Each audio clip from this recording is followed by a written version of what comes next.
السلام عليكم ورحمة الله وبركاته.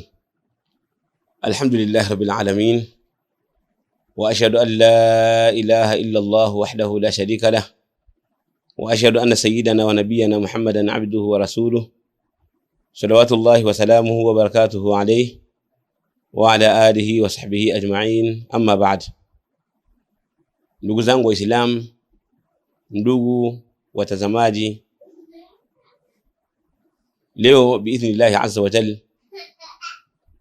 tutazungumzia jambo muhimu katika mambo yanayofungamana na saumu. Nayo ni kwamba ni nani ambaye ni wajibu juu yake kufunga. Nani ambaye ni wajibu juu yake kufunga? Ni wajibu kufunga kwa yule ambaye imekusanyika masharti yafuatayo. Sharti la kwanza, awe Muislamu. Muislamu ndiye ambaye ni wajibu kufunga, lakini pia huyo Muislamu awe na akili na amebaligh. Awe na akili na amebaligh, lakini pia awe na uwezo wa kufunga. Awe na uwezo wa kufunga. Ni alqudwatu ala as-sawm. Kwa maana katika hiki kipengele cha kwamba awe na uwezo wa kufunga, saumu inakuwa sio wajibu kwa mgonjwa ambaye hana uwezo wa kufunga. Mgonjwa ambaye hana uwezo wa kufunga kwa sababu ya maradhi yake, huyo si wajibu kufunga. Lakini pia awe ni al-iqama, awe ni mkazi. Si wajibu kufunga kwa mtu ambaye ni msafiri. Sawa sawa ana uwezo wa kufunga akiwa msafiri au hana uwezo, kwa sababu Allah subhanahu wa ta'ala amesema, faman kana minkum maridan au ala safarin, yote yule ambaye atakuwa ni mgonjwa au yuko safarini na akawa amekula, yani akawa hajafunga, fa'iddatu min ayamin ukhra, basi atalipa katika masiku mengine ambayo sio masiku ya Ramadhani. Kwa hiyo msafiri sawa sawa saumu inampa uzito au haimpi uzito, yeye atachagua ima afunge au asifunge.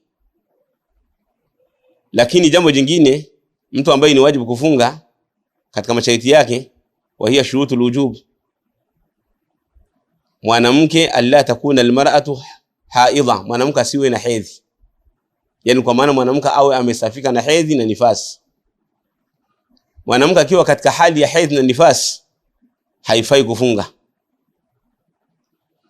Ama kuhusiana na saumu ya mtoto mdogo, kuhusiana na saumu ya mtoto mdogo, ni wajibu kwa waliyo yani as-sabi, yule msimamizi wa mtoto, ni wajibu, yani mtoto akiwa ni mumayyiz, mtoto ambaye anaweza akapambanua mambo, labda mtoto ana miaka kuanzia miaka 7, mfano wa hivyo, ambaye anaweza kujua kwamba hili, yani kwa uchache akajua kwamba baadhi ya mambo haya ni mabaya na haya ni yani mambo ambayo yanajulikana, akajua kwamba huu ni moto na huu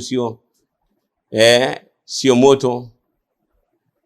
Mtoto ambaye ashapambanukiwa, ambaye ni mumayyiz, anaweza kupambanua mabaya na mazuri, huyo si wajibu kufunga, lakini ni wajibu kwa msimamizi wake amwamrishe afunge ili aizoe saumu. Lazima iwe hivyo. Kwa mtoto anazoeshwa kufunga. Kwa tusiwache watoto wetu kwamba wasifunge mpaka wafikie katika ule umri ambao washakuwa wakubwa wakawa wanashindwa kufunga. Lazima tuwazoeshe kufunga. Wallahu ta'ala a'lam, wa sallallahu wa sallam wa barak ala nabiyina Muhammad wa ala alihi wa sahbihi ajma'in, walhamdulillahi rabbil alamin.